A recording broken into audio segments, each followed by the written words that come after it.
Bonjour à tous et bienvenue sur Public Sénat. 700 à 800 mineurs meurent chaque année de maltraitance. C'est un chiffre alarmant fourni par l'Ordre national des médecins qui sont souvent les mieux placés pour signaler les cas de maltraitance sur mineurs, avec toutefois le risque de faire l'objet de poursuites judiciaires. La sénatrice UMP Colette Giudicelli a donc déposé une proposition de loi pour pallier à ce qu'elle considère comme une insuffisance de la loi sur la protection de l'enfance. Objectif de ce texte est bien mieux protéger les médecins en cas de poursuite judiciaire et donc les encourager à assurer leur mission de protection de l'enfance. Cette proposition de loi a été adoptée hier après-midi au Sénat à l'unanimité. Je vous propose ce matin de revoir les débats et le vote de ce texte en séance dans un climat très apaisé. Tout de suite, direction l'hémicycle. L'ordre du jour appelle la discussion de la proposition de loi visant à modifier l'article 11 de la loi 2004-1 du 2 janvier 2004 relative à l'accueil et à la protection de l'enfance, présentée par Madame Colette Giudicelli et plusieurs de ses collègues. Elle est là, Madame. Voilà. Dans la discussion générale, la parole est à Madame Colette Giudicelli, auteure de la proposition de loi, pour 20 minutes. Je croyais qu'elle allait être là à côté.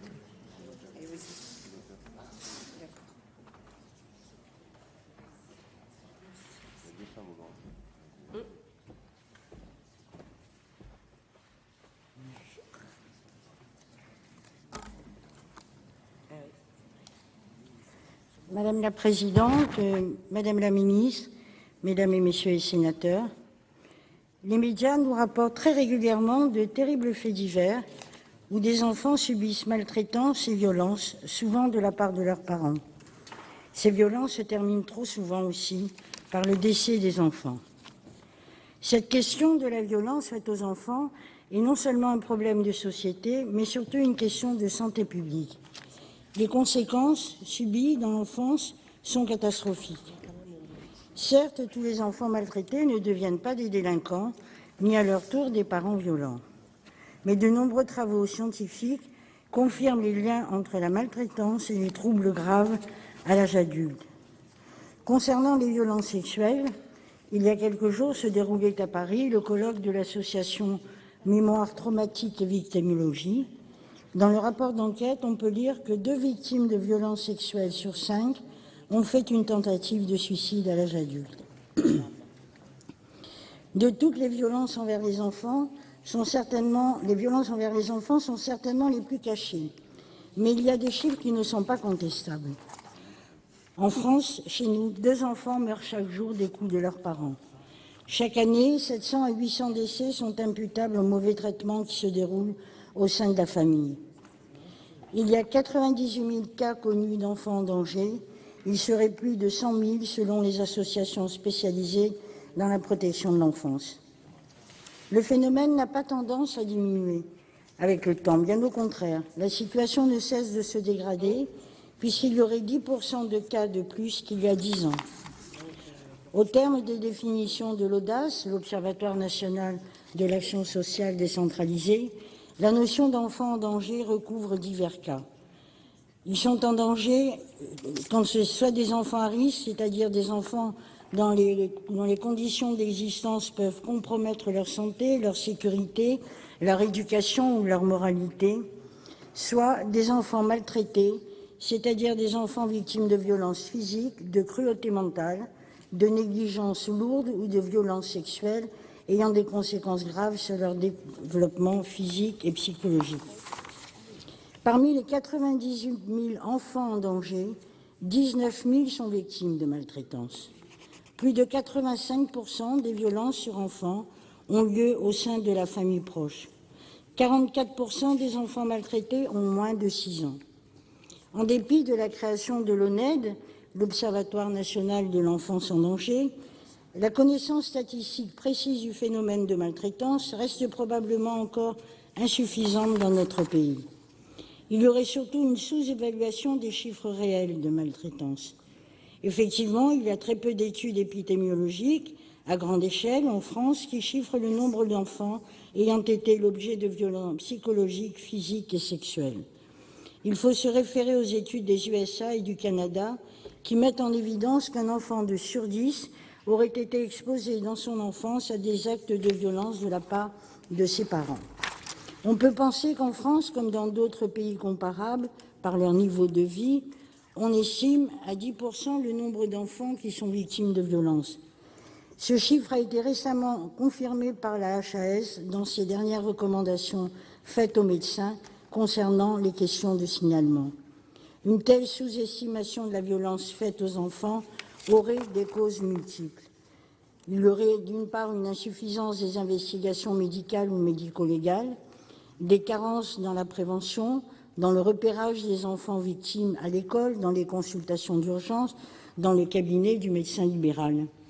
Et sur cette question de repérage, je me félicite de la décision de la Commission des lois et à l'initiative de son rapporteur François Pillet d'avoir enrichi cette proposition de loi en ajoutant par un article additionnel la formation aux questions de repérage et de signalement des maltraitances de l'ensemble des acteurs concernés à la prévention et à la prise en charge des actes de violence. Parmi les causes de sous-estimation des actes de maltraitance figure l'insuffisance dramatique du nombre de signalements effectués par les médecins. Il ne serait à l'origine que de 5% des signalements. Et selon le docteur Edric Grouchka, qui est membre du collège de la HAS, sur ces 5%, 4% des signalements proviennent des médecins hospitaliers et 1% seulement des médecins libéraux. Et pourtant, ces enfants, à un moment ou à un autre, sont forcément passés par le cabinet du médecin généraliste ou du pédiatre. Les médecins généralistes ont, c'est vrai, une place fondamentale dans ce dépistage et dans le signalement des suspicions de maltraitance. Alors pourquoi si peu de signalements et quels en sont les freins ? Certes, la création de l'ONED en janvier 2004, de même que la promulgation de la loi du 5 mars 2007, réformant la protection de l'enfance, a constitué, c'est vrai, un progrès important concernant la prévention de la maltraitance. Le gouvernement avait fait adopter un amendement au projet de loi Accueil et protection de l'enfance de 2004 qui a eu pour conséquence de protéger le médecin contre d'éventuelles sanctions disciplinaires du fait du signalement des sévices constatés sur un enfant. La loi de 2004 a effectivement introduit dans l'article 226-14 du Code pénal l'interdiction des sanctions disciplinaires à l'encontre des médecins qui effectuent les signalements. Mais cette protection est très insuffisante, car seules les sanctions disciplinaires ayant été explicitement interdites, les médecins craignent de faire l'objet de poursuites civiles ou pénales. Ils préfèrent la plupart du temps ne rien dire plutôt que de prendre le risque de se retrouver devant les tribunaux. Et je les comprends. La prise de conscience de l'ampleur de ce phénomène existe. La revue trimestrielle de l'Ordre national des médecins en janvier 2015 titre à la une de sa publication « Maltraitance des enfants, ouvrir l'œil et intervenir ». Difficultés de repérage, peur du signalement abusif sont autant de freins. Face à ce fléau, nous les médecins devons se mobiliser. Défendant le point de vue de l'ordre, la vice-présidente, le docteur Irène Khan-Bensaud, déclare, je cite, « Alors que nous, médecins, avons appris lors de nos études que nous devions protéger l'enfant, nous peinons à prendre le problème à bras-le-corps. » C'est pourquoi l'Ordre des médecins a décidé de lancer une réflexion sur la mise en place dans chaque département d'un conseiller ordinal référent sur cette question de maltraitance des enfants. Et en novembre dernier, c'est tout récent, la HAS a publié une recommandation pour sensibiliser les médecins au repérage et au signalement de la maltraitance. Elle a mis à disposition des médecins un outil de repérage et de signalement de la maltraitance à enfants ainsi qu'un document de questions-réponses afin d'aider les médecins à repérer et à mieux savoir réagir pour protéger. Mais est-ce que ces outils sont suffisants pour inciter les médecins à signaler ? Lors du colloque national sur les violences faites aux enfants qui s'est déroulé le 14 juin au Sénat, à l'initiative de notre ancien collègue André Vallini, Madame Taubira, ministre de la Justice, en introduction à ce colloque, s'interrogeait elle aussi en ces termes concernant la politique de prévention. Je la cite, « Nous ne sommes peut-être pas si efficaces que cela. Nous devons améliorer le repérage des enfants. Nous devons oser nous interroger sur les pratiques professionnelles de tous les acteurs qui interviennent autour de l'enfance. Nous devons nous interroger sur les instruments et les outils qui sont mis à la disposition de ces acteurs. » La ministre avait raison. Il est indispensable d'améliorer les outils car il existe aujourd'hui de nombreuses difficultés et entraves pour réaliser ce repérage. D'après la HAS, le manque de signalement s'expliquerait par plusieurs blocages dus au manque de formation des médecins et surtout à la crainte d'un signalement abusif et surtout de ses conséquences. Le docteur Gréco et le docteur El Anaouiatif, cités comme référence par la HAS, ont montré dans leur thèse de doctorat que face à ce problème, les médecins se retrouvent seuls et démunis du fait d'un manque de connaissance des signes de maltraitance et du système qu'ils jugent complexe, et en particulier les modalités de signalement et les aspects juridiques. Ils répondent que non seulement il faut une information claire pour un bon déroulement du signalement, mais aussi avoir l'assurance d'agir sans risquer d'avoir eux-mêmes des problèmes. Les médecins se sentent mal protégés. Pardon. Ils ne sont pas convaincus que les signalements seraient sans conséquence pour eux-mêmes. Il est donc de la responsabilité du législateur de le faire, je crois. Ils ont très mal vécu les inculpations de leurs confrères pour dénonciation calomnieuse. En France, depuis 1997, des poursuites sanctions disciplinaires et des poursuites pénales de plus de 200 médecins ont provoqué un climat de stress et un malaise profond au sein du monde médical. Deux questions se posent. Faut-il obliger les médecins à signaler? La seconde question est essentielle. Comment peut-on mieux protéger ceux qui signalent? Concernant le premier point, je constate que, c'est vrai, dans de nombreux pays, l'obligation est faite de signaler, assortie d'une protection juridique forte à tous les médecins. 12 pays d'Europe ont également inséré l'obligation. On peut citer la Suède, la Norvège, la Finlande, l'Espagne, l'Italie, etc. Cependant, je préfère suivre le raisonnement et l'avis de la Commission des lois et aussi l'opinion des médecins sur cette question, car je mesure les difficultés d'application de cette obligation qui pourrait elle-même devenir une source de conflit.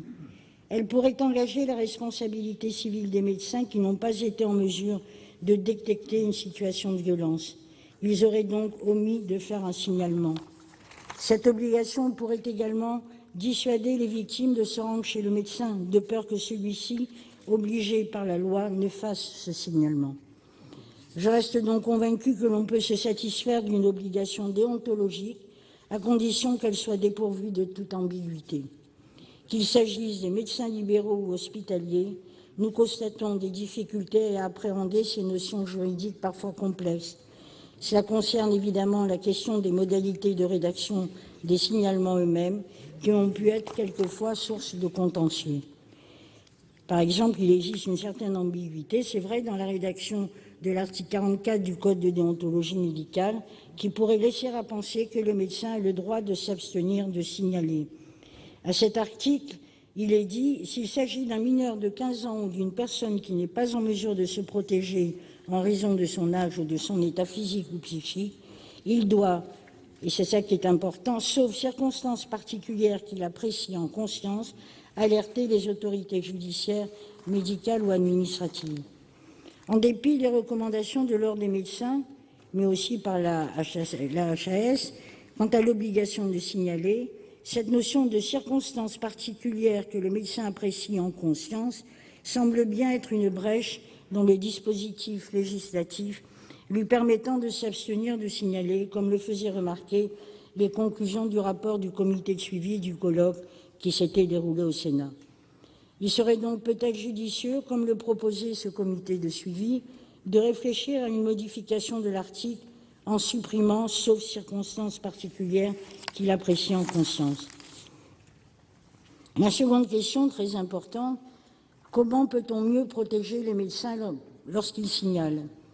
La loi du 2 janvier 2004, qui a interdit les sanctions disciplinaires, n'a pas été suffisamment efficace pour encourager les médecins à signaler.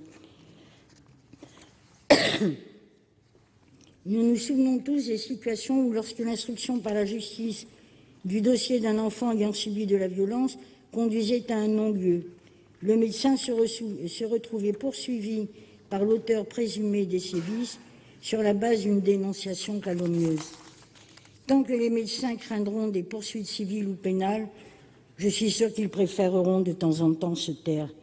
Ce que je vous propose, au passage, cette proposition que je vous fais, elle ne coûte pas le moindre euro, est d'affirmer clairement leur irresponsabilité lorsque les signalements effectués respectent les conditions fixées à l'article 226-14 du Code pénal. Cette proposition de loi va apporter, je l'espère, une véritable clarification. Si le médecin est de bonne foi, il saura que désormais, sa responsabilité civile, pénale et disciplinaire ne pourra pas être engagée à l'occasion d'un signalement. D'autre part, je remercie la Commission des lois qui a décidé l'extension de cette protection civile, pénale et judiciaire à l'ensemble des professionnels de santé, mais aussi aux auxiliaires médicaux. Il existe actuellement 2 manières d'alerter les autorités administratives ou judiciaires d'une situation d'un enfant en danger. Soit le médecin peut transmettre une information préoccupante à la CRIP, à la cellule du recueil des informations préoccupantes, ou signaler au parquet compétent en cas de nécessité de protection immédiate. À l'initiative de la Commission des lois, ce signalement des médecins pourra désormais être aussi fait directement auprès de la CRIP. Cette nouvelle possibilité est offerte aux médecins de signaler sans être obligés de saisir directement le procureur de la République. Avec cette proposition, j'espère que nous allons adresser un message clair aux médecins. Nous allons, avec ce texte, montrer de manière marquante l'intérêt d'un texte législatif précis qui ne laisse pas de place au doute et qui protège ceux qui signalent pour protéger avant tout les enfants victimes de violences. Vous l'avez compris, c'est en protégeant les médecins que nous pourrons protéger nos enfants. N'oublions jamais ce chiffre insupportable, 700 à 800 enfants meurent tous les ans dans notre pays. Nous ne pouvons pas l'accepter, nous ne pouvons pas rester sans agir, et j'ai envie de vous dire, je compte sur vous pour qu'il n'y ait plus jamais ça. Je vous remercie. Merci, chers collègues. La parole est à Monsieur François Pillet, rapporteur de la Commission des lois.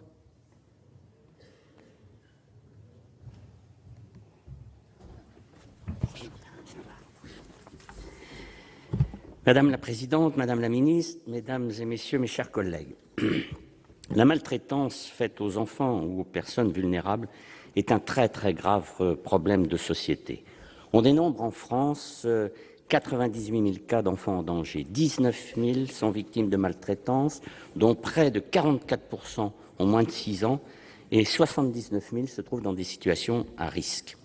Comme cela a été rappelé, selon le docteur Grouchka, membre du Collège de la Haute Autorité de Santé, ce qui est assez curieux, 5% seulement des signalements émanent des médecins, et ce qui est encore plus significatif, 4% sont hospitaliers, 1% sont des médecins libéraux. Déposée opportunément par notre collègue Colette Giudicelli, cette proposition de loi vise à renforcer le rôle des médecins dans la détection et la prise en charge des situations de maltraitance en introduisant dans notre législation une obligation pour les médecins de signaler ces situations avec pour corollaire, pour les protéger, de les mettre à l'abri de toute responsabilité civile, pénale ou disciplinaire. Actuellement, pour inciter les médecins à signaler leur présomption de maltraitance, l'article 226-14 du Code pénal dispose que les sanctions applicables à la violation du secret professionnel ne sont pas encourues par plusieurs catégories de personnes. Est expressément visé le médecin qui porte à la connaissance du procureur de la République, et je cite l'article, « les sévices ou privations qu'il a constatés sur le plan physique ou psychique dans l'exercice de sa profession et qui lui permettent de présumer que des violences physiques, sexuelles ou psychiques de toute nature ont été commises. Ce signalement suppose l'accord de la victime, sauf s'il s'agit d'une personne mineure ou en incapacité physique ou psychique.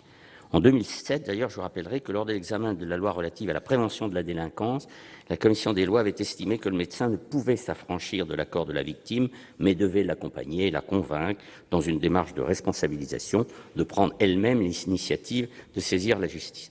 L'article 216-14 prévoit donc que si le signalement est effectué par le médecin dans les conditions prévues à cet article, il ne peut pas faire l'objet d'une quelconque sanction disciplinaire. Le souci de mieux protéger l'enfance maltraitée nous a conduit à nous interroger sur les raisons pour lesquelles le dispositif de signalement des maltraitances en vigueur est peu utilisé. Et là, je dois vous dire que tous les intervenants que nous avons auditionnés, je dis bien tous, les membres de la Haute Autorité de Santé, les syndicats de médecins, du Conseil de l'Ordre, les universitaires, tous s'accordent sur le diagnostic et sur une partie des solutions. Ce diagnostic repose sur deux constatations. Le problème est avant tout psychologique. Les médecins craignent les conséquences des signalements sans suite, des poursuites à leur encontre et de ce qu'ils considèrent comme le mécanisme broyeur de la justice. Ils redoutent l'effet en retour de ces signalements sur les familles, sur le lien de confiance, sur leur clientèle et sur l'ensemble de leur zone de travail.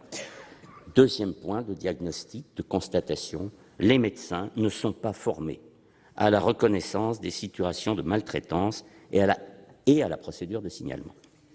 C'est pourquoi la présente proposition de loi vise à mettre en place une véritable obligation pour le médecin de signaler sans délai au procureur de la République toutes les présomptions de violence commises sur un mineur ou sur une personne qui n'est pas en mesure de se protéger en raison de son âge ou de son incapacité physique ou psychique. Si l'avancée est indéniable, la réforme, néanmoins, posait quelques problèmes d'ordre juridique. S'agissant d'abord de l'obligation de saisir sans délai le procureur de la République, le médecin, en corollaire, pouvait voir sa responsabilité engagée en cas de non-signalement. Or, selon les représentants des syndicats de médecins, dans 90% des cas de situations de maltraitance, celles-ci sont très difficiles à caractériser. Et pour satisfaire à cette obligation, les médecins risquent de se voir contraints à signaler le moindre frais, ce qui rendrait particulièrement difficile pour le procureur d'identifier les signalements de situations dangereuses. L'obligation de dénonciation constituerait par ailleurs un danger pour les victimes elles-mêmes, les auteurs de sévices risquant de ne pas se présenter ou présenter ces sévices aux médecins par crainte d'être dénoncés. S'agissant de la protection des victimes, il semble qu'il y ait eu une apparente erreur, une maladresse de rédaction qui a conduit à omettre le signalement par le médecin des violences dont les victimes ne sont ni des mineurs, ni des personnes incapables, mais par exemple des femmes majeures victimes de maltraitance. Ces signalements, évidemment, doivent pouvoir être maintenus, mais avec l'accord de la victime, car sinon, ils auraient aussi pour effet de dissuader celle-ci de se rendre chez le médecin. Enfin, l'obligation faite au médecin de saisir sans délai le procureur de la République le priverait enfin de la possibilité de rechercher un avis supplémentaire ou de demander des examens complémentaires qui sont quelquefois fort utiles, en particulier par l'intermédiaire d'une hospitalisation. Ces faiblesses de rédaction n'ont pas entamé l'enthousiasme de la Commission à participer à l'œuvre législative qui nous est proposée par le collègue Giudicelli, puisque notre Commission des lois a adopté un amendement de réécriture de l'article de la proposition de loi. Estimant que les dispositions en vigueur de l'article 226-14 du Code pénal étaient plus adaptées, nous avons supprimé une partie du dispositif relatif à l'obligation pour le médecin de signaler toute présomption de violence commise sur un mineur ou sur une personne vulnérable.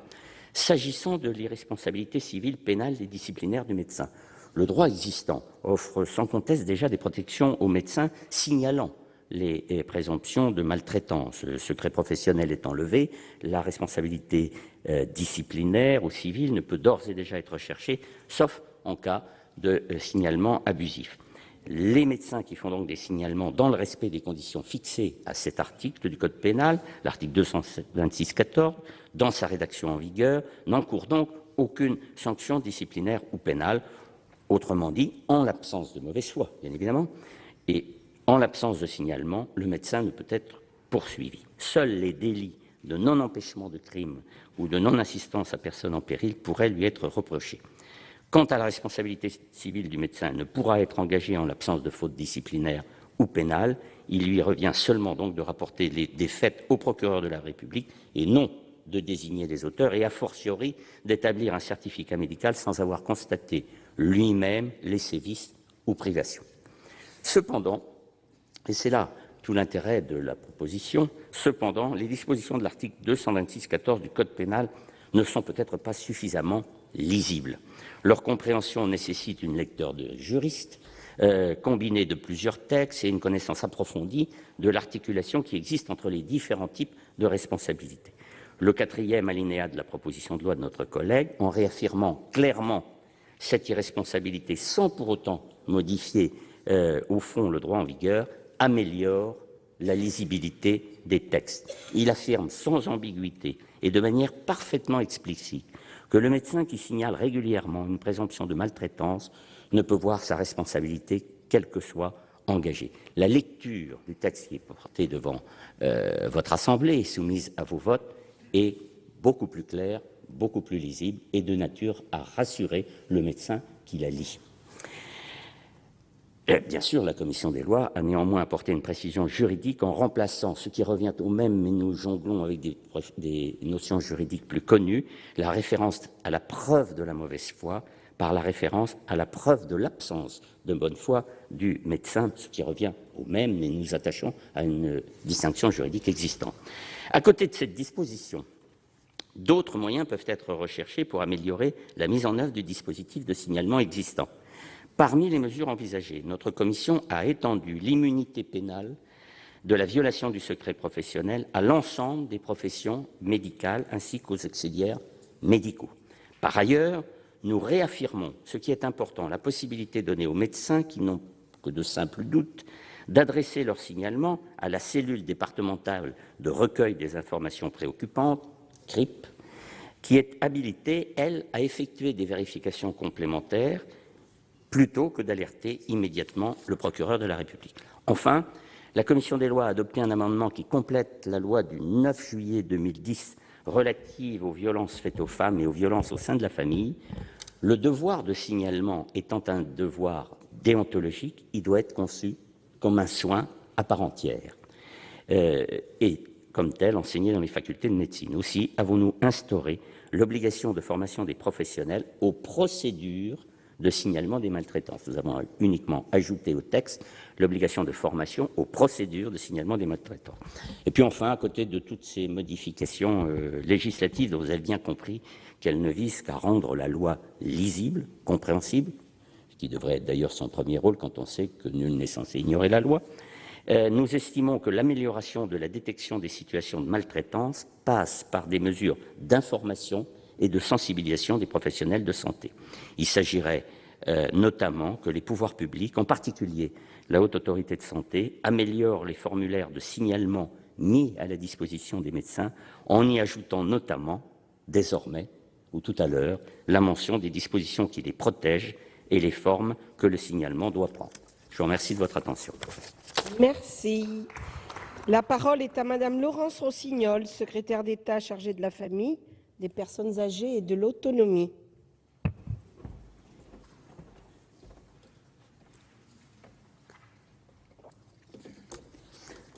Madame la Présidente, Monsieur le Président de la Commission des lois, Monsieur le rapporteur, Madame l'auteur de la proposition de loi, Mesdames et Messieurs les sénatrices et les sénateurs, le texte dont nous discutons cet après-midi a pour objectif d'améliorer et de renforcer encore les réponses collectives que nous pouvons apporter pour mieux protéger les enfants. Vous connaissez mon engagement et ma volonté d'agir et je veux me saisir de chaque occasion qui nous permet de placer la protection de l'enfance au cœur du débat public. Je l'ai déjà dit plusieurs fois, la protection de l'enfance est souvent dans l'angle mort des politiques publiques. Elle l'est de moins en moins, grâce à la fois à l'implication et au travail des élus, au sein de cette Assemblée comme sur les territoires, grâce à la volonté du gouvernement, grâce enfin aux nombreux rapports qui ont récemment été portés à notre connaissance. Que nous disent tous les acteurs? Ils nous disent d'abord que la maltraitance est une triste réalité, que non seulement les chiffres qui l'étayent sont extrêmement préoccupants, mais qu'ils sont probablement bien en deçà de la réalité. L'étude menée par la revue scientifique britannique The Lancet de 2009 estime au sein des pays à haut revenu comme la France que 10% des enfants seraient victimes de maltraitance. Encore très récemment, une enquête nationale nous donnait à voir l'importance des violences sexuelles chez les enfants, 81% des victimes expliquant avoir vécu les premières violences avant l'âge de 18 ans. Ces travaux nous disent aussi que la maltraitance est protéiforme, qu'elle n'est pas un phénomène socialement marqué, qu'elle touche toutes les catégories sociales. Et ces travaux nous amènent à conclure que la maltraitance constitue non seulement un sujet de société, mais aussi une véritable problématique de santé publique. Alors, lorsqu'on soulève une question de santé publique, on tourne nécessairement le regard vers les médecins, non seulement en tant que soignants, mais aussi en tant qu'acteurs de la prévention, du repérage des enfants en danger et des enfants en risque de danger. La maltraitance commence le plus souvent très tôt dans la vie des enfants qui la subissent. Or, aux premiers âges de la vie, l'enfant voit très régulièrement un médecin pour les vaccins, pour le suivi de la croissance, pour son développement. Les professionnels de santé sont donc en première ligne pour détecter d'éventuelles violences. Pourtant, les médecins ne représentent qu'une part infime des auteurs des signalements. En 2002, seuls 2 à 5% des signalements émanaient du corps médical, d'après l'Ordre des médecins. Le gouvernement dresse le même constat que le Conseil national de l'Ordre des médecins.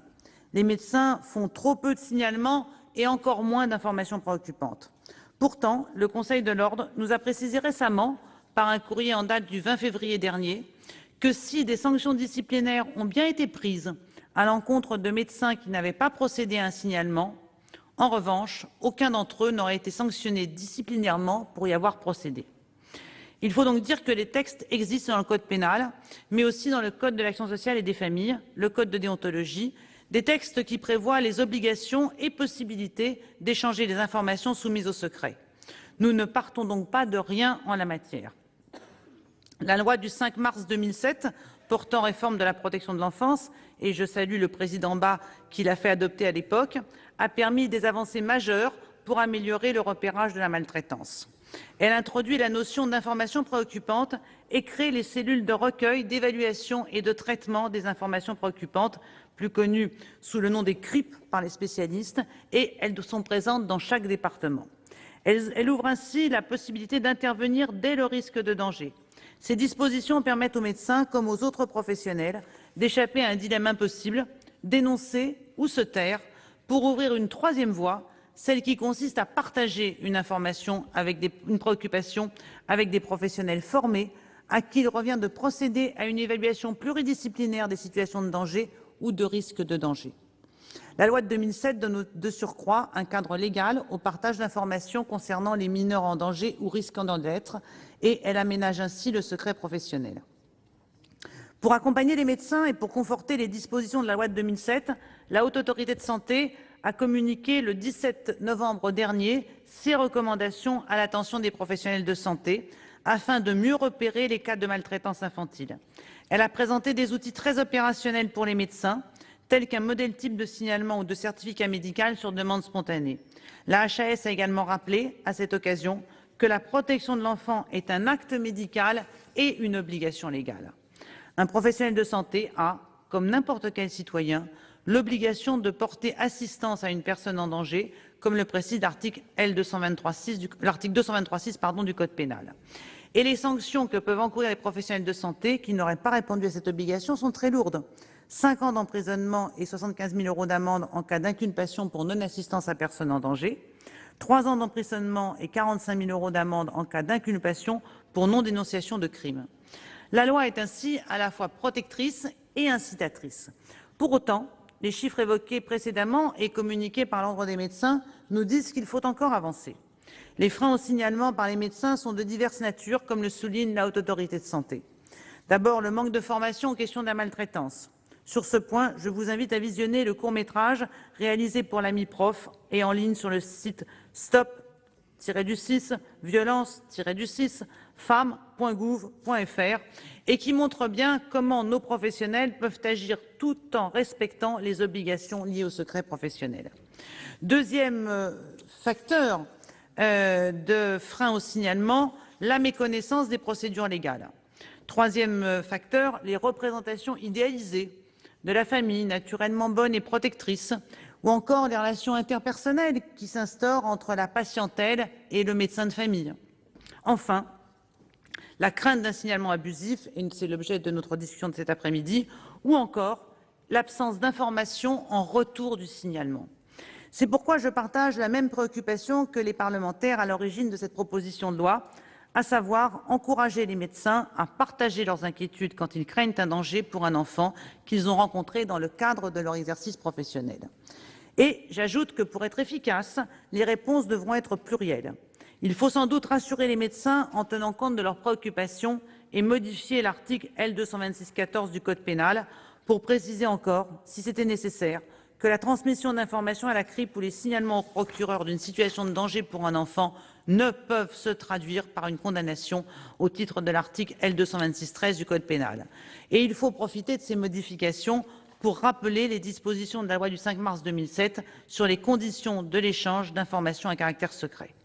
Mais il faudra aller encore plus loin et encourager dans les pratiques les liens entre l'ordre départemental des médecins et les observatoires départementaux de la protection de l'enfance. Il faut aussi mieux connaître les procédures à suivre en cas de doute pour favoriser la remontée des informations préoccupantes transmises par les médecins. De ce point de vue, les expériences des départements montrent que la présence d'un médecin au sein de la CRIP est réellement facilitatrice. L'article 4 de la proposition de loi rédigée par les sénatrices Michèle Meunier et Muguette Dini et modifié par un amendement du gouvernement, vise à généraliser cette pratique, comme le recommande d'ailleurs la HAS dans son rapport. Cette proposition de loi, les spécialistes de la question la connaissent par cœur, puisqu'elle reviendra dès demain devant vous, et pour la troisième fois, pour la première lecture et pour la fin de son examen au Sénat. Je le disais au début de mon propos, nous devons saisir chaque occasion qui nous est offerte de parler de protection de l'enfance. Le Sénat nous donne cette semaine 2 occasions de sortir la protection de l'enfance de l'ombre et il faut les saisir et remercier le Sénat. Je me réjouis d'autant que les objectifs convergent, indépendamment des appartenances politiques, sur des sujets aussi fondamentaux que la protection de l'enfance. Ces réflexions s'inscrivent dans la perspective de l'amélioration des missions de l'enfance et trouveront leur traduction. D'abord dans la loi, les sénatrices Meunier et Dini ont fourni un formidable travail d'évaluation de la loi de 2007 avant d'aboutir à la rédaction d'une proposition de loi commune. Les dispositions de la proposition de loi de la sénatrice Colette Giudicelli auraient d'ailleurs trouvé leur place au sein de l'approche globale de vos collègues sénatrices. Et je regrette un peu que nous n'ayons pas eu l'occasion de discuter de cette proposition de loi comme amendement à la proposition de loi Meunier-Dini qui est en cours d'examen en ce moment. 2 assurances valent mieux qu'une, même en légistique. Dans la loi, je disais, mais aussi dans les pratiques, nous le savons, un certain nombre de dispositions de la loi de 2007 ne sont pas appliquées sur le terrain ou bien le sont de manière très différente d'un endroit à l'autre. Le cloisonnement est encore trop présent entre les différentes professions qui interviennent dans le champ de la protection de l'enfance. J'en profite néanmoins pour souligner que chacune d'entre elles fournit un travail remarquable au quotidien pour servir une politique publique exigeante, car à la fois très technique et en même temps pleine d'affect. C'est dans cette perspective d'évolution des pratiques que j'ai mis en œuvre une grande concertation réunissant l'ensemble des acteurs de cette politique publique. À l'issue de cette concertation, au mois de mai, qui est aussi une conversation, je présenterai les conclusions, ainsi qu'un calendrier des travaux à conduire avec les acteurs de la protection de l'enfance, parmi lesquels j'identifie les professionnels de santé que j'ai associés à la réflexion collective. Nous élaborerons ensemble les outils et les références d'un travail en commun dont nous avons besoin et qui suscitent auprès de chaque acteur des attentes fortes. Mesdames les sénatrices, messieurs les sénateurs, contrairement à ce que j'imaginais spontanément, j'ai découvert qu'encore dans notre pays, parler de maltraitance des enfants pouvait être un sujet subversif. Subversif parce que pour assurer la protection de l'enfant, il nous faut souvent pousser des portes bien verrouillées, celles que passent les professionnels de l'aide sociale à l'enfance chaque matin, mais aussi des portes symboliques qui sont celles de l'entrée d'action publique au sein de la sphère privée. Sujet subversif aussi car il fait ressortir un certain nombre de dogmes, de fausses alternatives qui s'affrontent depuis de nombreuses années. Celles qui opposent droit de l'enfant et droit de la famille, celles qui opposent le maintien du lien parental au placement, celles qui opposent le tout judiciaire et la méfiance à l'égard de la justice, ou encore le secret professionnel au partage d'informations. Enfin, subversif, car elle impose la lutte contre la maltraitance des enfants à chacun d'interroger ses propres pratiques. Si nous ne sommes pas ou n'avons pas été des parents maltraitants, avons-nous pour autant toujours été des parents bien traitants? Et vous le savez, la bientraitance est dans l'exercice de mon ministère l'ambition, celle qui porte plus haut encore la lutte contre la maltraitance. Alors, pour l'examen des textes relatifs à la protection de l'enfance, j'en appelle à l'identité du Sénat, aujourd'hui comme demain, qui montrera, j'en suis sûre, que le Sénat sait être la chambre de la sagesse et du consensus. Je vous remercie. Merci, Madame la Ministre. Dans la suite de la discussion générale, la parole est à Monsieur Jacques Bigot pour 14 minutes.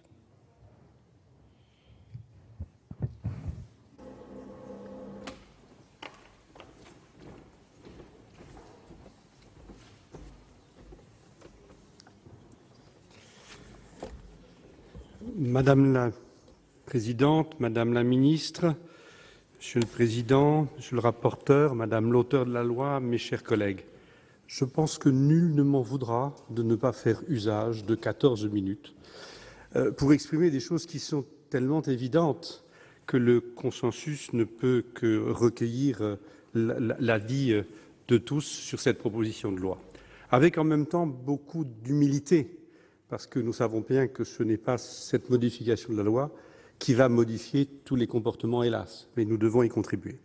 Je serai un peu plus nuancé sur la dramatisation de la situation. C'est vrai que les violences intrafamiliales sont quelque chose d'important, que la maltraitance d'enfants est importante, mais en même temps, mesurons le chemin parcouru. C'est parce qu'aujourd'hui des dénonciations sont faites, c'est parce qu'au sein des cellules familiales on peut en parler, que du coup, effectivement, cela apparaît davantage sur la place publique. Et puis, notons aussi que la médecine a fait des progrès, qu'il y a 10 ans, le phénomène des bébés secoués n'était pas identifié même par la médecine et qu'aujourd'hui, eh bien, on s'en rend compte et que des dénonciations peuvent être faites parce qu'effectivement, il y a ce comportement.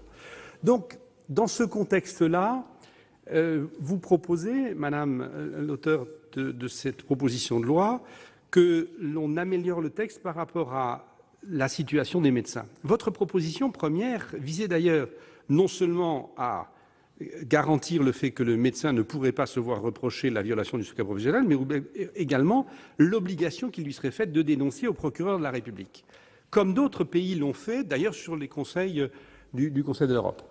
Sans doute, et je pense que la Commission des lois a eu raison d'être prudente, mais en même temps, il ne faut pas exclure que nous soyons obligés de l'envisager un jour, parce que ça peut être aussi une façon de protéger le médecin dans sa relation à la famille, en disant « je suis obligé de le dire, sinon on peut me poursuivre ». Mais il pourrait déjà le faire aujourd'hui, parce que finalement, je pense que du point de vue civil comme du point de vue pénal, sur la non-assistance à personne en danger, un médecin qui constaterait des choses pourrait déjà être poursuivi. Donc peut-être que dans la sensibilisation des médecins, il faut leur dire qu'ils doivent avoir le courage, même s'ils sont médecins de famille, de pouvoir dénoncer des faits qu'ils constatent. Et puis l'autre sujet, c'est effectivement la difficulté de la constatation.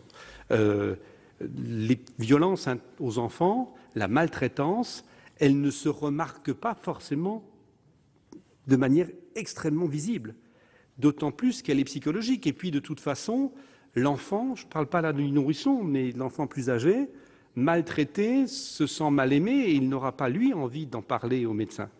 La relation, là, intrafamiliale est extrêmement complexe et on la retrouvera au moment de la question du placement de l'enfant ou du maintien dans la cellule familiale, etc., toute la difficulté que l'on peut connaître quand on traite de ces sujets.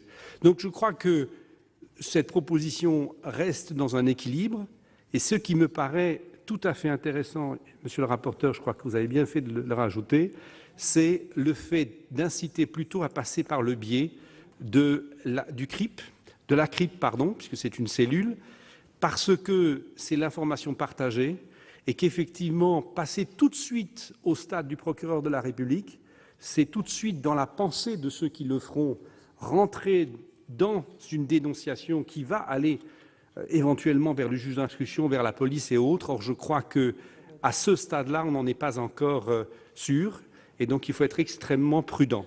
Je pense qu'il y a un équilibre qui a été trouvé qui fait que je ne vois pas comment on pourrait envisager de ne pas soutenir votre proposition et je vous en remercie. Merci, chers collègues.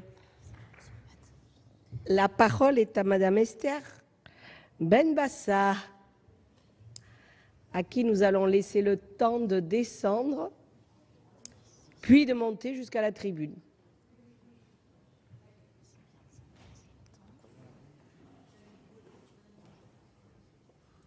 Voilà, vous allez avoir la parole pour 6 minutes, chers collègues.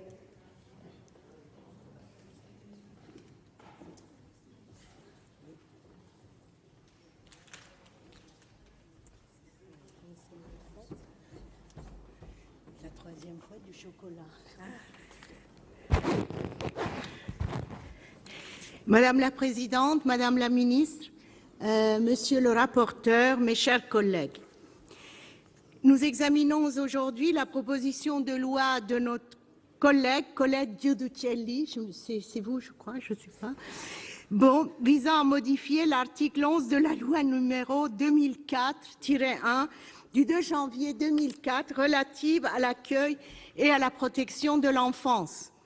Le sujet est grave, important, puisqu'il s'agit de dispositions relatives au signalement des actes de maltraitance envers les mineurs.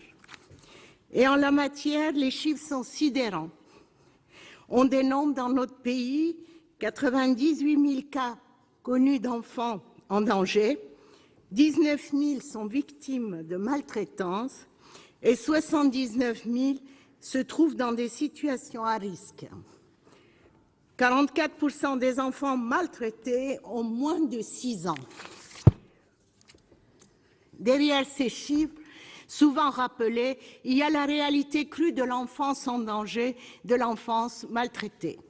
Réalité à laquelle nous devons faire face. 98 000 enfants en danger, 98 000 enfants pour lesquels chacun doit prendre ses responsabilités. Notre responsabilité de législateur est alors d'évaluer et d'améliorer si nécessaire les procédés de signalement des maltraitances envers les enfants afin qu'ils soient les plus efficaces possibles et que ces chiffres terrifiants baissent enfin. Or, comme l'a rappelé notre rapporteur, François Pillet, seuls 5% des signalements d'enfants en danger proviennent du secteur médical. 4% des signalements proviennent des médecins hospitaliers, 1% des médecins libéraux. Il convient donc de comprendre pourquoi le dispositif de signalement est si peu utilisé par le corps médical et de le renforcer. En 2003, le Parlement, et notamment notre Haute Assemblée, considérait déjà que le droit existant entravait les signalements par les médecins d'actes de maltraitance subis par des mineurs. Certaines modifications avaient alors été apportées à l'article 226-14 du Code pénal afin de renforcer la protection de l'enfant, mais également celle du médecin qui émet un signalement. Plus de 10 ans après la promulgation de cette loi, force est de constater qu'il faut revoir ces dispositions.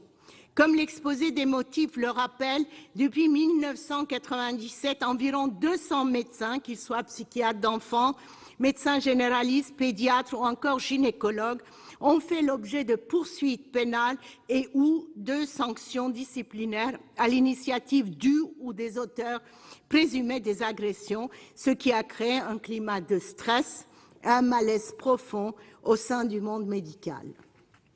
Les auteurs de la présente proposition de loi estiment pour leur part que la loi numéro 2004-1 du 2 janvier 2004 relative à l'accueil et à la protection de l'enfance n'a malheureusement pas été suffisante pour protéger les victimes mineures et encourager les médecins à signaler les violences, et souhaite protéger l'ensemble des médecins des poursuites qui pourraient leur être intentées en cas de signalement, bien sûr, et de ce fait renforcer et encourager leur mission de protection des mineurs faisant l'objet de violences. Au groupe écologiste, nous partageons ce constat et la volonté de modifier le droit afin d'instaurer une véritable protection de responsabilité juridique pour le corps médical. C'est d'ailleurs la solution qui a été adoptée par de nombreux pays européens et qui est portée par le Conseil de l'Europe. Je veux saluer ici le travail de fond de notre rapporteur qui a contribué à améliorer encore le dispositif de cette proposition de loi en y incluant l'ensemble des membres des professions médicales ainsi que les auxiliaires médicaux. Finalement, en affirmant sans ambiguïté et de manière parfaitement explicite que le professionnel qui signale régulièrement une présomption de maltraitance ne peut voir sa responsabilité, quelle qu'elle soit, engagée, le texte issu des travaux de la commission des lois permet de libérer ces derniers du dilemme entre le devoir moral de signaler, le respect du secret médical et la crainte des poursuites. Nous en sommes convaincus, cette meilleure protection des professionnels ne peut que rendre plus efficace la lutte contre l'enfance en danger et c'est sans hésitation que le groupe écologiste votera cette proposition de loi. Je vous remercie. Merci beaucoup. La parole est à Monsieur Patrick Abate pour 6 minutes également.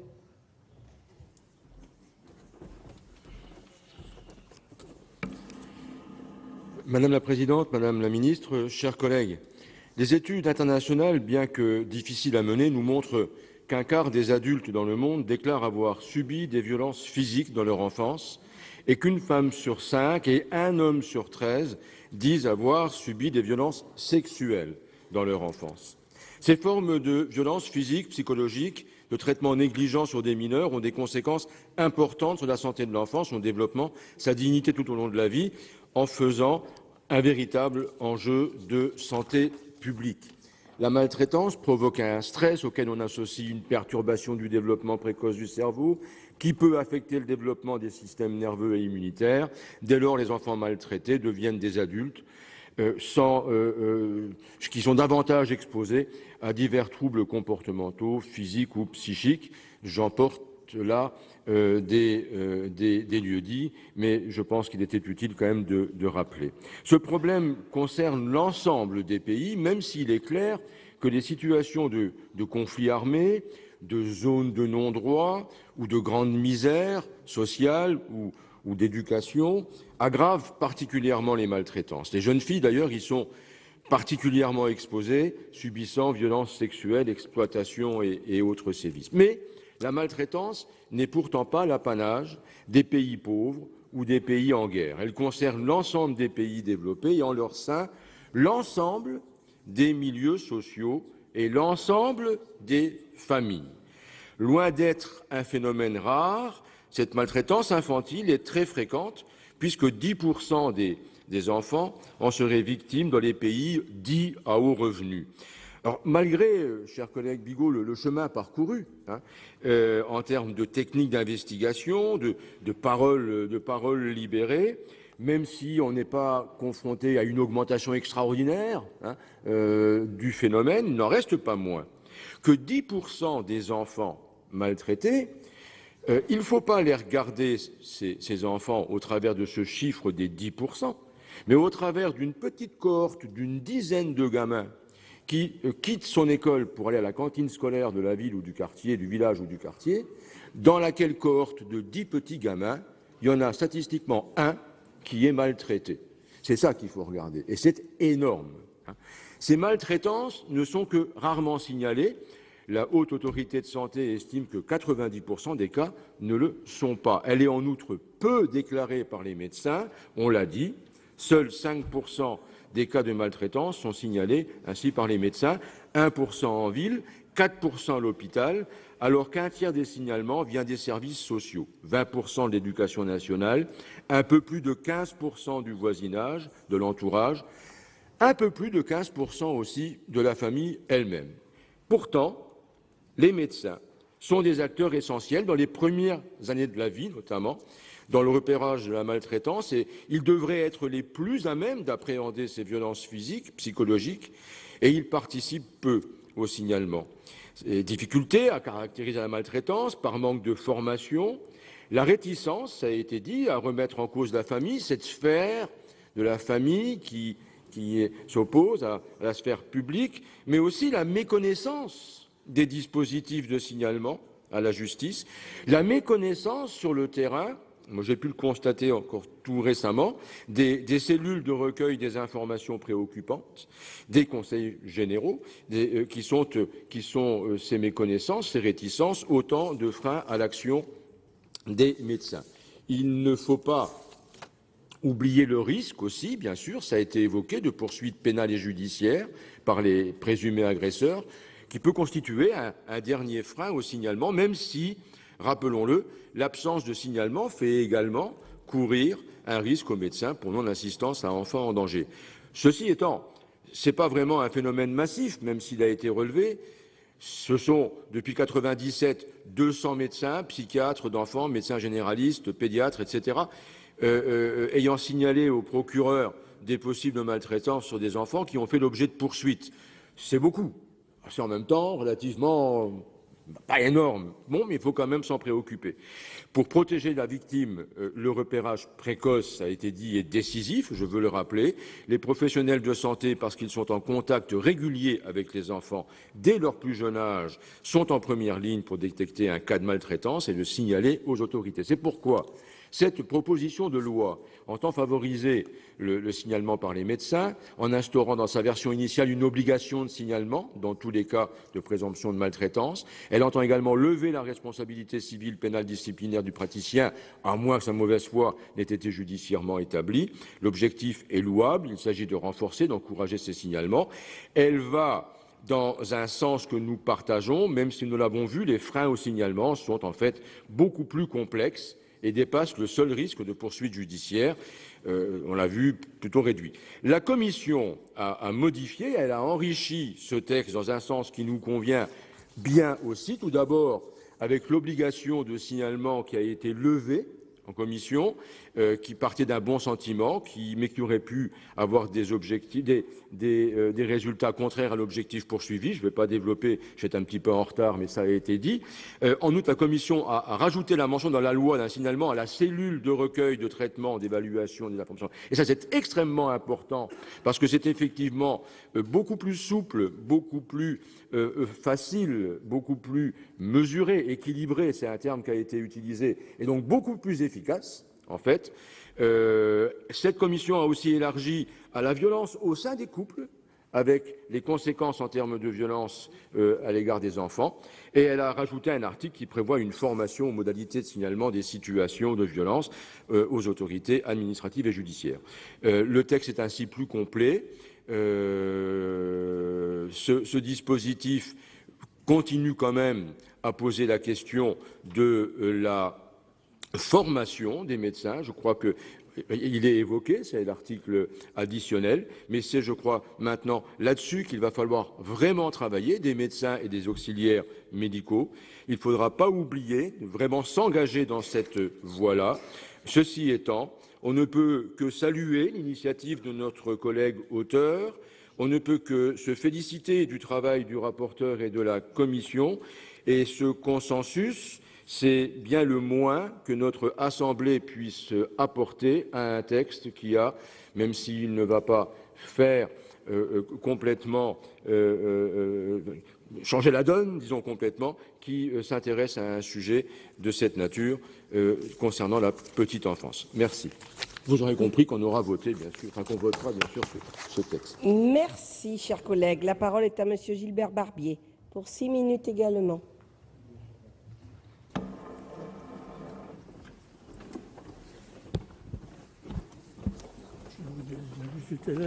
Madame la Présidente, Madame la Ministre, Monsieur le Président, Monsieur le rapporteur, Madame l'auteur, le texte proposé, chers collègues, par notre collègue Guichelli et plusieurs de ses collègues propose de renforcer le rôle des médecins dans leur mission de protection des mineurs victimes de violences.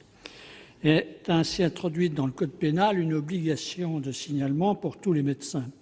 Signalement qui ne pourra engager la responsabilité civile, pénale ou disciplinaire.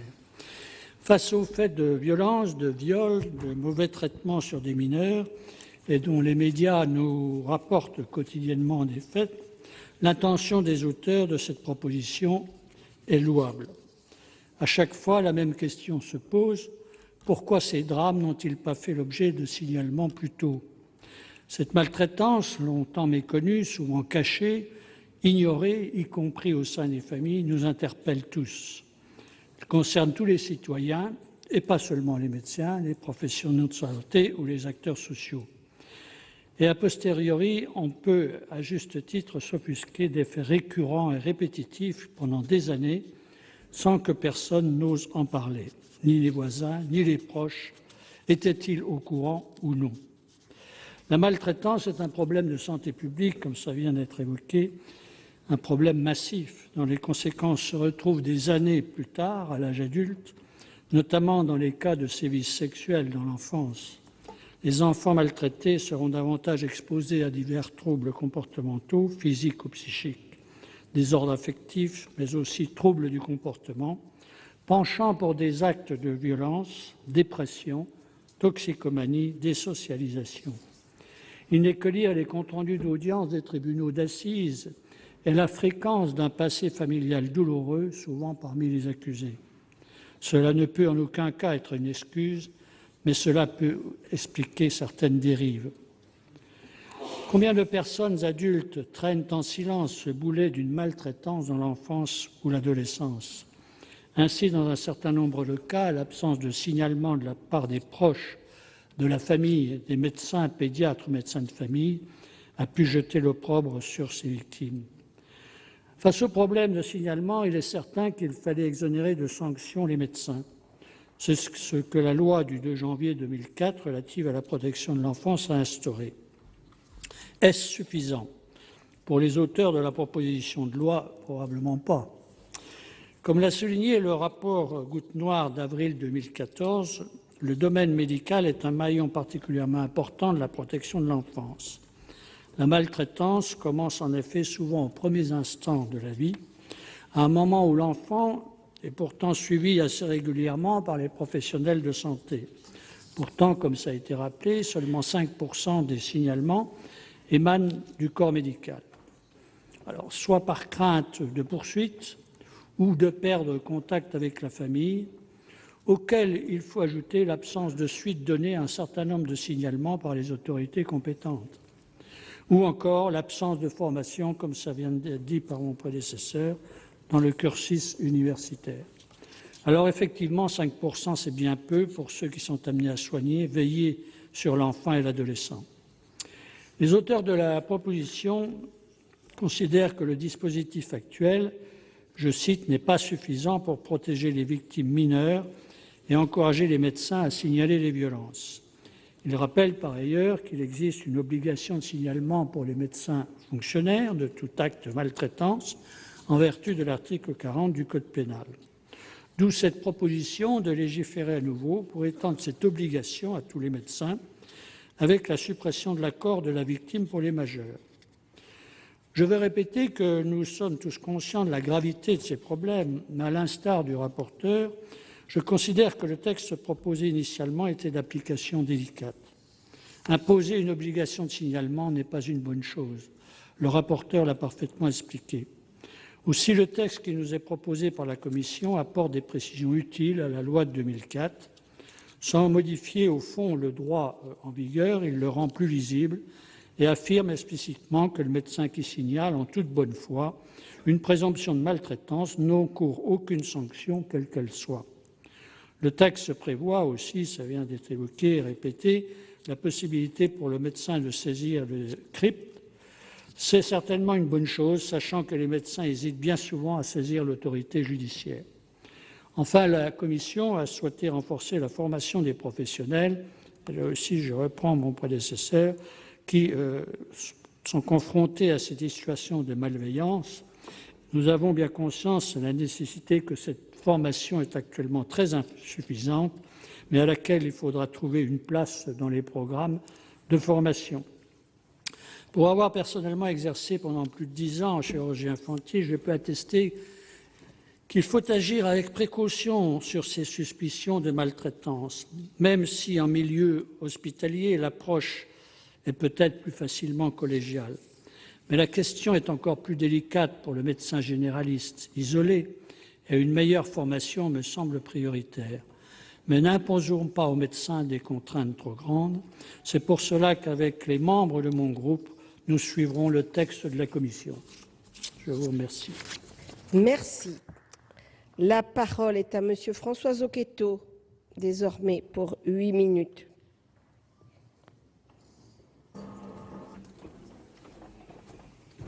Bonjour. Madame la Présidente, Madame la Ministre, mes chers collègues, la lutte contre la maltraitance infantile ou des personnes vulnérables est une cause hautement prioritaire. Je salue donc le travail de l'auteur de la proposition de loi, Madame Judith Cheny, et le travail aussi de notre rapporteur François Pillet. Je ne reviens pas sur les chiffres, ils ont déjà été cités, chacun les connaît et il nous impose d'agir. Il est capital, en effet, de renforcer la détection précoce et la prise en charge de l'enfant maltraité ou de la personne vulnérable. Et le médecin est bien sûr l'acteur de proximité qui a l'opportunité d'identifier les signes d'une maltraitance. Pourtant, la plupart des cas ne sont pas signalés. Et les signalements provenant des professionnels de santé ne représentent pas une grande partie des signalements. Et j'avoue, n'étant pas membre du corps médical, j'avoue que j'ai été très surpris par la découverte de ces chiffres. Alors, quels sont les principaux freins qui expliquent ces chiffres? Le plus souvent, c'est la crainte d'être poursuivi, en effet, pour dénonciation abusive, mais c'est aussi la méconnaissance du phénomène de maltraitance par les médecins eux-mêmes, aussi curieux que cela puisse paraître pour nous qui n'exerçons pas cette profession.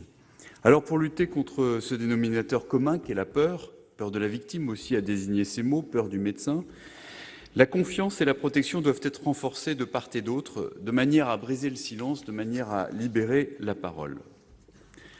Rendre obligatoire le signalement, j'espère que l'auteur de la proposition de loi ne m'en voudra pas de le dire, mais rendre obligatoire le signalement conduirait, je pense, à une situation de confusion et peut-être même d'extrême confusion.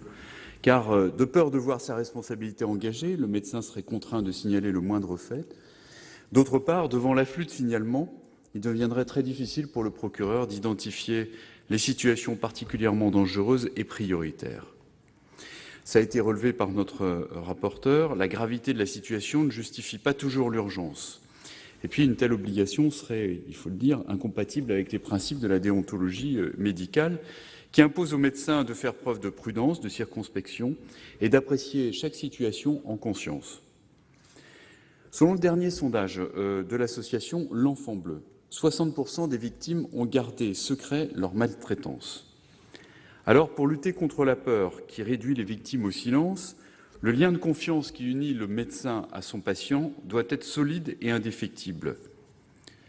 Une victime sera d'autant plus réticente à aller consulter si elle est consciente du fait que son médecin peut procéder à un signalement contre son gré. Par ailleurs, chacun comprend bien que l'obligation de signalement fragiliserait ainsi encore plus les victimes mineures ou incapables et risque de les mettre en danger si les auteurs des sévices hésitent à présenter leur enfant à un médecin par crainte d'être dénoncés. Parce que les médecins doivent aussi se sentir en confiance, l'affirmation claire de l'irresponsabilité civile, pénale et disciplinaire du médecin est essentielle. Il y a eu, c'est vrai, une accumulation des poursuites judiciaires et disciplinaires pour des cas de signalement erronés. Donc il est très important de réaffirmer cette irresponsabilité civile, pénale et disciplinaire. Je crois d'ailleurs que le réaffirmer, c'est aussi montrer notre confiance supplémentaire vis-à-vis de la profession médicale. Cependant, la crainte de poursuite n'est pas l'unique facteur restrictif en la matière, car le médecin, me semble-t-il, est souvent placé devant un cas de conscience. L'impact humain et social d'un signalement est lourd. Il peut conduire, en cas d'erreur, et l'erreur est toujours possible en la matière, il peut conduire à la destruction d'une famille ou de la carrière professionnelle de la personne soupçonnée. D'où l'importance, en effet, de renforcer la formation au repérage des signes de maltraitance afin d'atténuer les doutes et les hésitations des médecins et de les aider à établir leur diagnostic. Le signalement est un devoir déontologique. Il doit donc être conçu comme un soin à part entière et enseigné comme tel dans les universités de médecine. Il s'agit donc d'une avancée majeure qui est proposée par ce texte et qui était d'ailleurs attendue et réclamée par la Haute Autorité de Santé et par le Conseil national de l'Ordre des médecins. Encourager la parole des médecins, c'est aussi comprendre leur cadre de travail et s'adapter à leurs contraintes. Or, on le sait, ça a déjà été dit à cette tribune, les médecins se montrent réticents à s'adresser directement à l'autorité judiciaire. Leur permettre donc de solliciter la cellule de recueil, de traitement et d'évaluation des informations préoccupantes, avec laquelle ils sont plus généralement enclins à dialoguer, favorisera sans aucun doute une intervention en matière de signalement. Enfin, comme on l'a rappelé aussi, le médecin de famille, de par la figure qu'il représente et la confiance qu'il est censé inspirer, n'est paradoxalement pas toujours le mieux à même pour procéder à un signalement. D'où l'importance d'associer d'autres acteurs à cette procédure pour permettre la montée en puissance de l'identification des cas. Je salue donc aussi l'initiative qui permet à l'ensemble du personnel paramédical, aux auxiliaires médicaux, d'être aussi couverts par l'immunité pénale à la violation du secret professionnel. Vous l'avez compris, nous pensons dans notre groupe, le groupe UDI-UC, que toutes les modifications, que l'esprit du texte lui-même et toutes les modifications qui ont été introduites en commission vont dans le bon sens. Et c'est la raison pour laquelle, sans aucune hésitation, notre groupe votera ce texte. Je vous remercie. Merci. Dernier orateur inscrit, Monsieur Christophe Béchu, pour 10 minutes.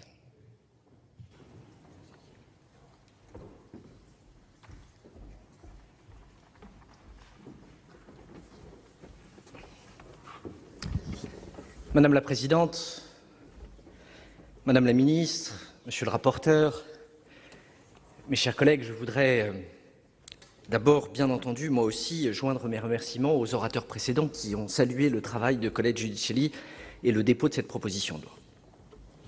J'aimerais saluer également le travail qui a été effectué par notre rapporteur et saluer enfin le travail d'Alain Milon, dont l'absence inopinée me permet de m'exprimer devant vous sur ce texte cet après-midi. Remercier Colette Giudicelli qui a déposé un texte qui permet effectivement de répondre à une problématique qui est dans le champ de la protection de l'enfance et celle de la possibilité d'avoir des signalements qui soient sécurisés pour les professionnels de santé. Saluer le travail de notre rapporteur qui a fait en sorte, en enrichissant ce travail initial, d'abord de circonscrire aux mineurs la portée de ce texte compte tenu des sujets concernant le consentement des majeurs et enfin, en s'assurant que là où on allait sécuriser les signalements, on n'ouvrait pas à travers une obligation une possibilité de les poursuivre en justice alors que l'objectif initial, c'est précisément de sécuriser ces signalements. Et en saluant Alain Milon, je veux rappeler le travail qui a été le sien et la manière dont il s'est penché et dont il a travaillé sur l'ensemble de ces questions. Les chiffres, ils ont été rappelés ici même à cette tribune cet après-midi.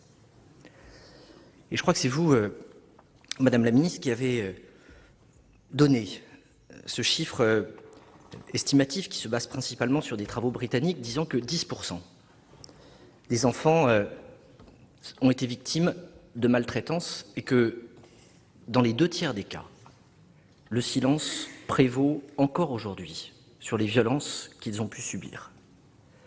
Pour avoir eu l'honneur pendant plusieurs années de présider le JPEM et à ce titre l'ONED, l'Observatoire national de l'enfance en danger, il y a eu depuis la loi Bas une prise de conscience qui se poursuit aujourd'hui sous les différents gouvernements qui se sont déroulés depuis 2004 qu'à un moment, si on ne conduisait pas un travail qui permettait d'objectiver les chiffres, nous aurions toutes les peines à pouvoir progresser sur le plan législatif sur un sujet qui, comme vous l'avez très bien dit, est dans un angle mort du débat public. La protection de l'enfance, c'est un sujet qui nous met tous mal à l'aise. Ça ne donne pas lieu à des inaugurations.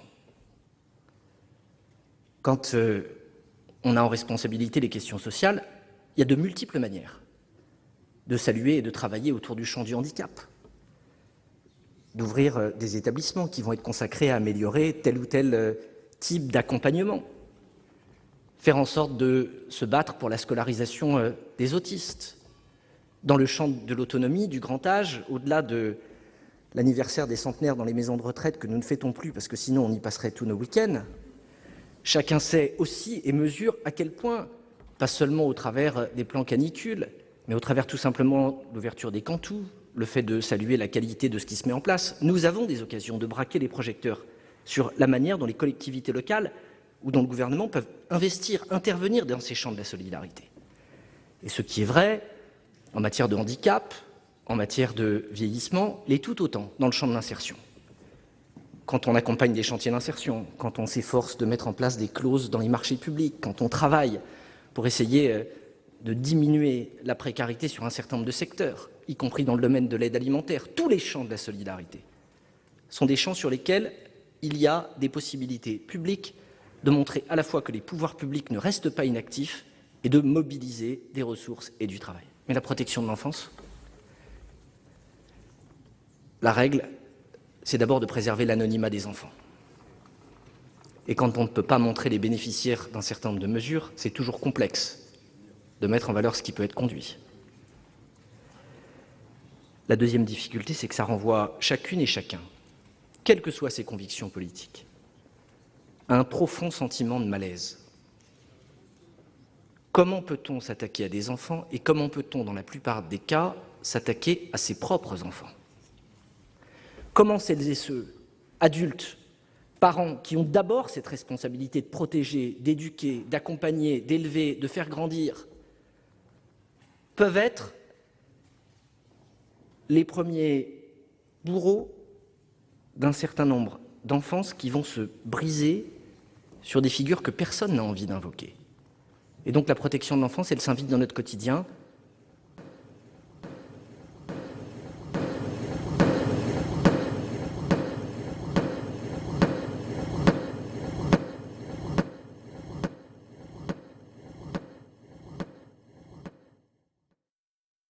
Alors je me réjouis de cette proposition de loi. Et bien entendu, l'ensemble du groupe UMP la votera en insistant à quel point le signalement est une question cruciale. Sans signalement, rien n'est possible. On ne peut pas repérer à la fois les cas qui sont susceptibles de faire l'objet de prévention, on ne peut pas prendre des mesures, que ce soit des interventions en milieu ouvert ou des placements. Le signalement, c'est la porte d'entrée. Si on ne travaille pas sur cette porte d'entrée, nous nous heurterons encore au mur du silence. Et les chiffres sont assez éloquents. Quand on regarde la réalité des signalements dans notre pays, on s'aperçoit que l'écrasante majorité des signalements sont d'abord des signalements envers les parents eux-mêmes quand des voisins ou des amis ont des doutes. Ce qui pose évidemment une difficulté, c'est que quand vous vous adressez à un parent qui, statistiquement, s'il y a vraiment maltraitance, a de grandes chances d'avoir une part de responsabilité dans la maltraitance, ça n'est pas un signalement utile. Et il n'y a qu'une vingtaine de % des signalements qui se dirigent ou vers les services sociaux, ou vers la police, ou en utilisant le 119, le numéro unique d'appel. La loi Bas a été une grande loi. Je le dis puisque Philippe Bas a rejoint l'hémicycle et que je m'en serais voulu qu'il ne soit pas là pour l'entendre.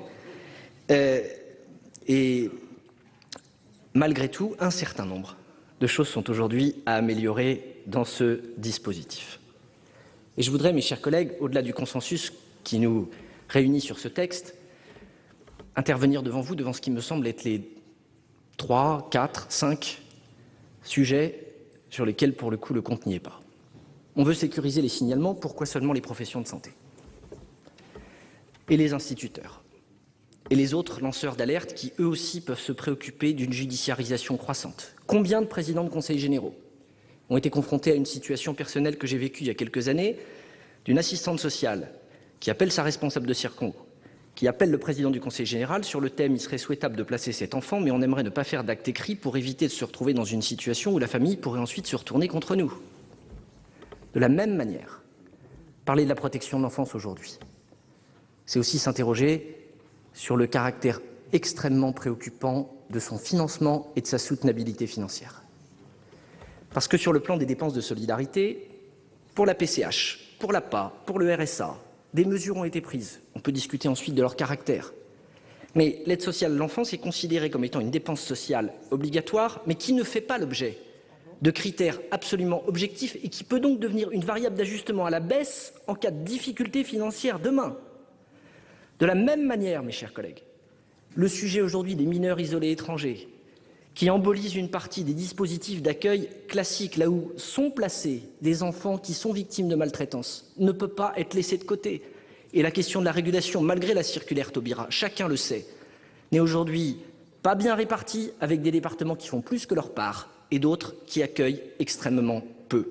Enfin, je ne résiste pas, Madame la Ministre. Vous avez dit qu'il y avait ici, dans cette enceinte, une chambre qui était une chambre de consensus et de sagesse. Ici même, il y a quelques années, par 330 voix contre 346, contre l'avis du gouvernement, une proposition de loi consacrée à la protection de l'enfance, déposée par Catherine Deroche et par moi-même sur la question des allocations familiales, a fait l'objet d'un consensus quasi total. Attends, juste déjà là, tout le groupe centriste, tout le groupe radical, tout le groupe UMP et tout le groupe socialiste, sauf 4. Seuls les écologistes ont voté contre. Encore, ça va pas tarder.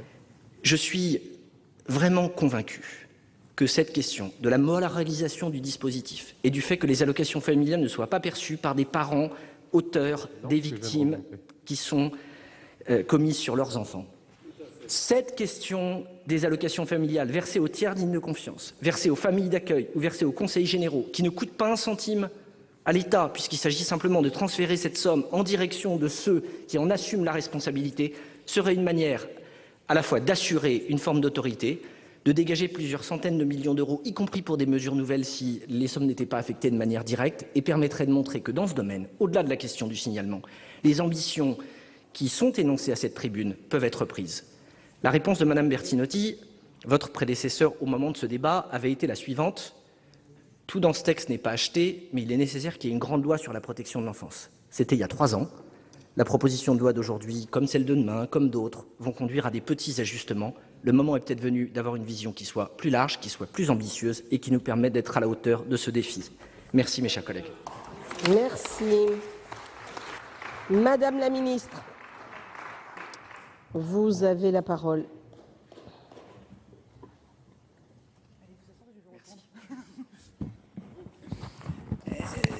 Mesdames et Messieurs les sénateurs, je voudrais d'abord saluer la qualité de la discussion générale qui vient de se tenir sur cette proposition de loi et le consensus qui s'est dessiné dans les interventions des différents groupes. Je voulais répondre au sénateur Béchu sur les sujets qu'il a ouverts en fin de discussion générale et qui sont effectivement un peu au-delà des sujets de maltraitance, puisque, rappelons-le, tous les enfants... Tout à fait, Monsieur Raphaël, ils sont très importants. Et j'y viens. Mais d'abord parce qu'il faut toujours faire attention à ne pas associer trop protection de l'enfance et maltraitance. Je rappelle que selon les chiffres que l'on a, peut-être qu'il faudrait réévaluer un peu en raison de ce qu'on a évoqué cet après-midi de non-signalement, seuls 30% des enfants placés à l'aide sociale à l'enfance sont des enfants qui l'ont été pour des faits de maltraitance. Les 70 autres % le sont pour d'autres raisons de carence, de défaillance familiale, de difficultés momentanées. Mais néanmoins, je vous concède que les sujets sont connexes. Une grande loi sur la protection de l'enfance. Écoutez, moi je suis une membre du gouvernement pragmatique. Et je connais la difficulté à pousser des véhicules législatifs et même à les faire sortir de la gare de triage quand ils ne sont pas totalement quand ce ne sont pas des TGV. Voilà. Et il y a au Sénat une proposition de loi qui est celle de nos collègues, de vos collègues Meunier et Dini. Et j'ai choisi ce véhicule législatif parce qu'il est sur les rails. Il est là. Donc la grande loi, elle se construira à partir de la proposition de loi Meunier-Dini et à partir du travail qui sera fait au Sénat, puis ensuite à l'Assemblée, puis ensuite de nouveau au Sénat. Et comme je l'ai évoqué tout à l'heure dans mon intervention, je mène parallèlement une très grande concertation avec tous les acteurs de la protection de l'enfance et en particulier, là je parle aux présidents de conseils généraux ou aux anciens présidents de conseils généraux, avec les départements parce que, comment dire, j'ai le sentiment, et j'ai entendu, que les départements, après avoir dans un premier temps C'est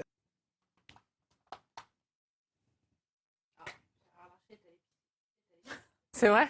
Mais non, arrête. Mais non, arrête. Est-ce qu'on peut mettre le... Ils sont aujourd'hui un peu en demande d'un pilotage national de la protection de l'enfance. Il ne s'agit pas pour eux de renoncer, mais ils sont d'accord pour que nous évoquions un pilotage national. Donc je travaille avec les départements. Place au direct sur Public Sénat. Bonjour à tous et bienvenue. C'est le jour J pour la réforme du Sénat. Dans quelques minutes, son président Gérard Larcher va dévoiler ces mesures qui visent à lutter notamment contre l'absentéisme